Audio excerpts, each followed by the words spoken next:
안녕하세요, 준혜비입니다. 오늘 해볼 얘기는 제가 지금 타고 있는 아반떼 2010년식 HD 모델인데요. 그 아반떼 HD 모델의 실연비를 한번 측정해 봤습니다.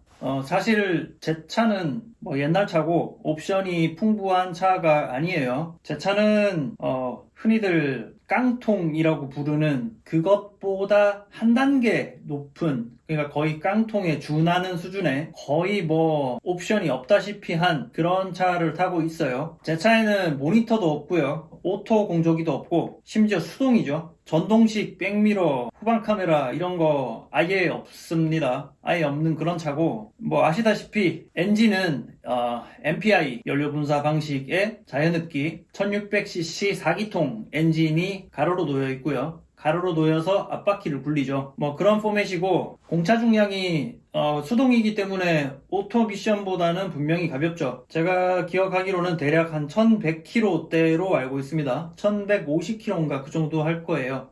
상당히 가벼운 세단이라고 할 수 있죠. 일단 물리적인 재원은 그렇고요. 제가 제 차의 실연비를 측정한 방법은 제 차에는 연비를 계산해주는 기능이 없습니다. 그래서 다소 고전적인 방법을 이용해서 연비를 측정을 했어요. 어떻게 했냐면은, 차량의 연료가 떨어지다 보면은 노란색으로 주유 경고등이 들어오죠. 그것을 기점으로 해서 경고등이 뜨고, 제가 40리터를 주유를 했거든요. 경고등이 뜨고 가능한 한 신속하게 40리터 정량 주유를 하고 나서 또 주행을 하다가 다시 경고등이 뜰 때의 순간을 이제 기록을 한 거죠. 그렇게 하면은 내가 40리터를 집어넣었을 때 이 차는 얼마 정도의 거리를 달릴 수 있다 가 나오고, 그 달린 거리를 연료량인 40리터로 나누면은 1리터당 몇 킬로미터를 갈 수 있느냐, 우리가 알고 있는 그런 리터당 킬로미터 연비를 쉽게 구할 수 있습니다. 그래서 저는 그런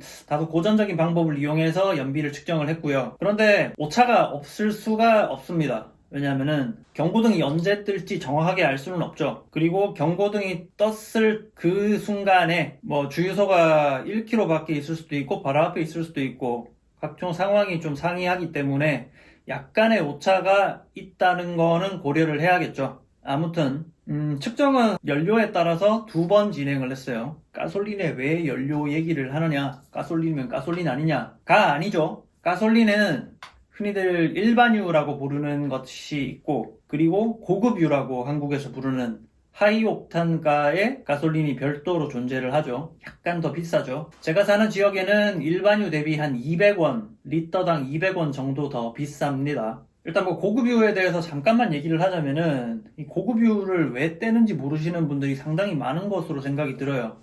고성능 페라리나 람보르기니 같은 그런 차에만 넣는 게 하이옥탄 가솔린 아니냐? 아닙니다.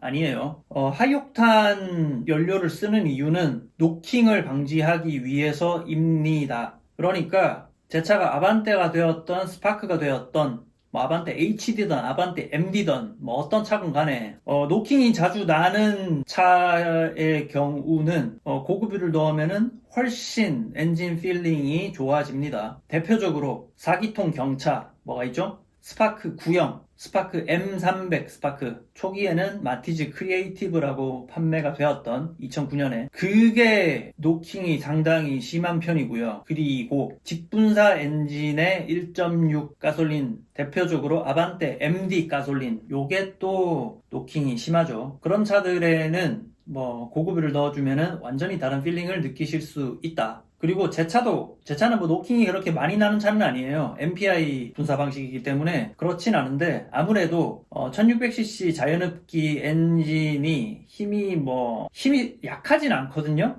개인적으로는 실생활에서 운용하기에 정말 충분한 힘을 가지고 있는 차량이지만, 운전을 하다 보면은 그 애매한 기울기의 그런 오르막을 만날 때가 있습니다. 지하 주차장을 등판할 때라든가 그럴 순간에 이게 1단에 넣어야 될지 2단에 넣어야 될지 애매한 순간이 가끔 있거든요. 1단에 넣자니까 속력이 너무 떨어지고, 그게 싫으면은 RPM이 너무 올라가고, 그러면 좀 시끄럽고, 그러면 또 좀 거슬리고, 그래서 2단을 넣었더니만은 힘이 좀 약해져서 노킹이 발생하는 그런 애매한 순간들이 있단 말입니다. 그래서 제가 과거에 고급유를 한 번씩 넣어봤어요. 넣어보니까 뭐 회전 질감이 일반유를 집어넣었을 때보다 말도 못하게 부드러워졌고요. 그리고 RPM을 올렸을 때도 훨씬 매끄러운 질감을 보여주고요. 아무래도 이 차 엔진에는 요새 노킹 센서라는 것이 들어가서 노킹이 발생하면 사후적으로 노킹을 알아차린 다음에 점화 타이밍을 딜레이 시키는 그런 기능이 다들 있습니다. 요즘 차들에는. 아무래도 일반유를 넣으면 노킹이 제가 모르는 그런 사소한 노킹도 발생을 하는 것 같아요. 그러면은 원래 점화 타이밍에서 원래 출력이 나오는 것이 상식인데 점화 타이밍이 약간 늦어지게 되면은 압축비가 떨어지는 결과를 가져오기 때문에 힘이 약해진단 말이죠. 뭐 그래서 그런지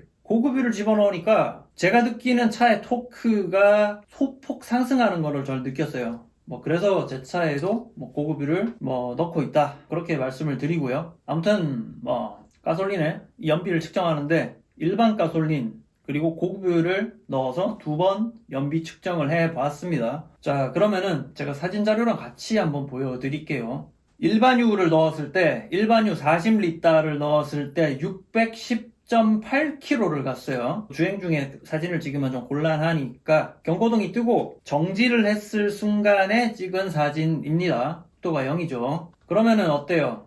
단순 산수를 하면 되는데 대략 15점 몇 정도의 실연비를 보여주고요. 그리고 고급유 결과는 618.2km, 한 8km를 더 갔는데요. 이것도 고급유가 약간의 더 좋은 연비를 보여준다는 거는 어떻게 보면 상식적일 수밖에 없는 게 제가 먼저 말씀드렸잖아요. 고급유를 넣었을 때 출력이 올라가요. 그리고 토크가 올라갑니다. 그러니까 제가 평소에 지나다니는 길에서 같은 페이스로 달렸을 때 가속 페달, 악셀 페달을 조금이라도 덜 밟는단 말이에요. 그러면은 연료 분사량이 조금이라도 더 줄겠죠. 그러면서 연비가 약간이라도 더 좋아진 것 같아요. 아무튼 뭐 요게 측정 시에 오차 등을 고려를 하면은 뭐 대동소이하다고 볼 수 있을 것 같고요. 일반유와 고급유의 연비 차이는 뭐 제 차에서는 크게 의미는 없는 것 같다. 그리고 지금과 같은 아주 추운 혹한기의 동계에 일반유든 고급유든 공이 15에서 16 사이라고 봐야겠죠. 15점 몇 킬로의 실연비를 보여준다는 것을 이번에 측정을 했습니다. 제가 이거 측정한 지가 조금 한 달 정도 됐나요? 그 정도 돼가지고 연비가 좋아야 되는 이유는 우리 돈을 아끼기 위해서이죠. 이게 또 돈이 중요하죠. 제가 실제로 주행을 할 때 돈이 얼마나 들어가는가를 다른 방식으로 계산을 좀 해봤거든요. 이 결과를 측정을 했을 때 일반유가 리터당 1632원에 주유를 했습니다. 그러면은 40리터를 넣으면은 65,280원이거든요. 그러면은 이것이 제가 1km를 달리는데 얼마의 돈이 소요가 되느냐. 일반유는 107원이에요. 그리고 고급유를 계산을 해보면은 고급유가 200원 정도 더 비싸요, 리터당. 제가 1855원에 넣었고요. 그럼 40리터를 넣으면은 74,200원이거든요. 그것을 계산을 해보면은 고급유를 넣었을 때는 1km를 가는데 121원이 소요가 되었습니다. 연비 괜찮지 않나요? 괜찮은 것 같아요, 확실히.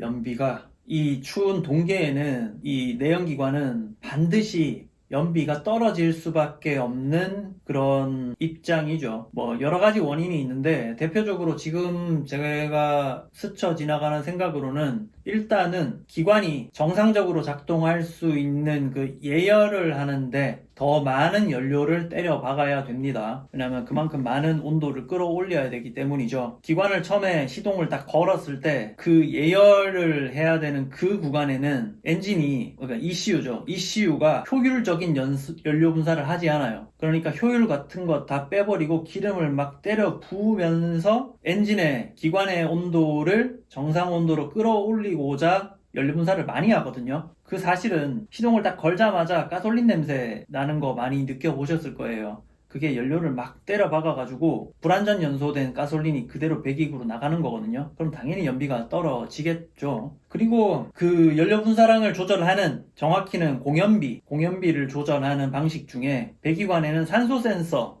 혹은 람다 센서라는 것이 꼽혀 있고요. 그것을 통해서 피드백 제어를 해서 가장 그 이상적인 공연비에 걸맞는 연료 분사량을 맞추어서 그 ECU가 그것을 계산을 해서 인젝터로 신호를 보낸단 말이에요. 근데 날이 추우면 아무래도 공기의 밀도가 여름 대비는 높고요. 그러면은 같은 최적 안에 들어있는 산소 분자의 양이 당연히 더운 여름보다는 많다. 그러면은 요 배기구로 나가는 산소 센서가 검지하는 그 산소량이 여름보다는 당연히 많겠죠. 그러면은 ECU는 현재 희박 연소가 일어나고 있다. 린번이 일어나고 있다. 희박 연소가 뭐 여러 가지 면에서 그렇게 좋은 게 아니에요. 그러면은 희박 연소를 줄이기 위해서는 ECU는 인젝터에다가 연료를 더 많이 분사하라고 시킵니다. 크게는 그 두 가지 이유로 동계의 연비가 떨어질 수밖에 없다고 생각을 하고 있어요. 제가 과거에 여름에 실연비를 측정해 보았을 때는 지금과 같은 평소 출퇴근 그런 상황에서 한 17 정도의 연비를 보여줬었고, 멀리 장거리 고속도로에서 크루징을 한다든가 이런 가장 연비를 좋게 뽑을 수 있는 상황에서는 18점 몇 대의 연비도 제가 기록을 했었거든요. 근데 아무튼 그거는 뭐 제가 자료가 없기 때문에 일단 지금 아주 추운 혹한기의 극동계에서의 연비 측정이 이러합니다. 아주 준수한 연비가 아닌가 생각이 들어요. 제가 예전에 제가 타고 있는 아반떼 HD 요거에 대한 리뷰 영상을 올린 적이 있는데, 그때 제가 말씀드렸죠. 제 차가 350만원 주고 샀거든요. 350만원을 주고 데려왔을 때 컨디션은 75,000km 달린 차였어요. 뭐 무사고였고 실내도 아주 깨끗하고 되게 뭐 저는 좋은 상태에 대비해서 아주 좋은 밸류로 차를 샀다고 생각을 했거든요. 그런데 이게 지금 제 차가 한 12만 킬로 정도 달리고 있거든요. 제가 한 4만 5천 킬로 정도 타면서 처음에 좋았다는 그 생각이 점점 커지고 있어요. 2010년식 차라고 하면은 아반떼 HD라고 하면은 사람들이 다 썩차로 봅니다. 썩차. 썩어서 이제 돌아가실 차, 똥차 뭐 그런 식으로 사람들이 생각을 해요. 그런데 합리적인 관점에서 럭셔리, 뭐 과시, 스웩 뭐 이런 게 아니라 물건 그 자체로 바라보았을 때 기계 그 자체, 기계가 존재하는 이유는 과시 이런 거는 다 저기 딴 세상 얘기고요. 기계가 존재하는 이유는 그 사용자에게 이득을 주기 위한 거잖아요. 그래서 우리가 자동차 세도 내고 연료비도 투입해가면서 이 차를 운용을 하는 거잖아요. 실용적인 관점에서는 정말 이 아반떼 HD 이 썩차가 저는 이렇게나 고마울 수가 없다 이런 생각이 듭니다. 아반떼가 제가 타다 HD 이후로 여러가지 모델이 이미 거쳐갔고 지금은 CN7이 최신형 아반떼로 자리를 하고 있는데 보통 사람들이 뭐 새 물건, 새 차라고 하면은 다 좋아하잖아요. 근데 저는 그게 하나도 부럽지가 않습니다. 아반떼 HD, MD, 그리고 뭐 삼각대, 그리고 AD가 있었죠. AD, 그리고 AD의 페이스리프트 버전인 삼각대, 그리고 현재 CN7이 등장을 했잖아요. 그 모델들의 왁구는 뭐 다 다르죠. 제가 타고 있는 HD가 왁구상 사실 좋은 평가를 받고 있지는 못한 것을 저도 알아요. 뭐 붕어 같다, 붕어 대가리가 입을 벌리고 있는 것 같다, 뭐 이런 평가를 받는 거 저도 압니다. 근데 왁구는 뭐 제 마음에만 들면 되는 거 아니겠어요? 저는 아반떼 HD가 뭐 그렇게 멋지고 이쁘지는 않아요. 뭐 그렇다고 아반떼 MD가 뭐 아름답냐? 저는 아니거든요. 아반떼 AD 잘 뽑은 것 같아요. 뭔가 도자기를 잘 빚어놓은 것 같은 그런 아름다움이 있기는 하지만 CN7이 좀 이상하게 생겼거든요. 저한테는. 지금 가지고 있는 제 아반떼 HD는 뭐 그렇게 이쁘지도 않지만 뭐 그렇게 못생기지도 않았고 아주 모더레이트합니다. 아주 그냥 뭐 제네랄, 적당해요. 차가 남눈에 튀어서 좋은 점도 있지만 좋지 않은 점도 있고, 뭐 저는 그리고 제가 타는 차를 이 왁구 가지고 뭐 과시를 하고 자랑을 하고 뭐 아름다움을 감상하고 저는 그런 차원에서 제 차를 운용하고 있지 않기 때문에 상관없고요. 아반떼 HD MPI 엔진 쓰다가 아반떼 MD랑 AD까지는 또 GDI 직분사 엔진을 써서 피크 출력을 확 올렸죠. 그런데 뭐 실린더 스크래치, 노킹 뭐 이런 문제들이 생기면서 최고 출력을 다시 다운시켜서 현재 나오는 CN7은 제가 타는 HD랑 엔진 구성이 사실상 동일하다고 볼 수 있어요. 포맷상. 이게 무슨 말이냐? 똑같은 4기통의 1600cc 자연흡기 엔진에 MPI 방식의 연료분사로 동일합니다. 현대가 이제 GDI를 좋다고 쓰다가 포기를 한 거죠. 사실상 CN7이 연비가 좋은 이유는 현재 사용하고 있는 CVT 미션 때문이라고 저는 생각을 해요. 그러니까 자동 변속기 이외에도 지금 제가 타는 이 수동 변속기 정도의 연비가 실제로 나오더라고요. 그런데 뭐 제가 타는 차가 수동이라서 저는 불편함을 전혀 하나도 느끼지 않고 있고, 오히려 뭐 생동감 넘치고 지루하지 않고 재밌다는 생각도 자주 들고요. 그러니까 그것은 저한테 있어서 아무런 장점이 되지 못하고 있는 거죠. 그리고 지금 제가 CN7이랑 MD를 뭐 여러 번 타봤지만 제 차보다 굳이 승차감 면에서도 나은 점을 전혀 저는 못 찾고 있고요. 뭐 그도 그럴 것이 아반떼 HD는 3링크의 단순한 구조이지만은 그래도 멀티링크 서스펜션을 후륜에 탑재를 해서 쓰고 있고, MD부터 지금 나오는 CN7은 전부 다 후륜 서스펜션이 토션빔으로 바뀌었죠. 너프된 거죠. 그리고 뒷자리에 앉아보면은 CN7은 헤드룸이 좁아요. 제 차보다 좁아서 타고 내릴 때 머리가 걸릴 것 같은 그런 불안감을 살포시 안게 되고, 실제로 앉아서 장거리를 가봐도 뒷자리에 앉은 승객의 헤드룸이 다소 좁아서 다일락말락해요.